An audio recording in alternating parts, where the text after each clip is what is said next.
ఇదో వెరైటీ 45 ఏళ్లుగా కడగని పాత్రలోనే వంట.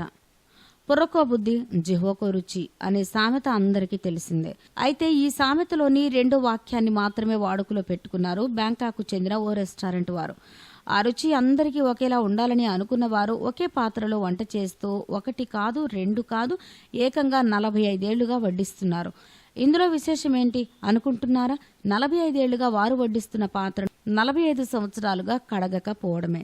ఇన్ని సంవత్సరాల నుండి అదే పాత్ర పొయ్యి మీద ఉందట. అందులో బీఫ్, నూడుల్స్, సూప్ వంటి వంటకాలను రుచికరంగా వండుతూ వినియోగదారులకు వడ్డిస్తున్నారట సదరు యాజమాన్యం.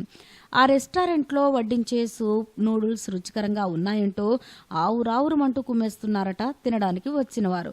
ఇక ఇదేదో బాగుందని సదరు రెస్టారెంట్ వారు కూడా అదే పాత్రలో వడ్డిస్తూ వినియోగదారుల మన్ననలు పొందుతున్నారు. ఏదేమైనా పాచి పాత్రలో వంట చేస్తూ ప్రపంచ దృష్టిని ఆకట్టుకుంటున్న బ్యాంకాక్ వారి తెలివికి జోహార్లు చెప్పక ఉండలేం.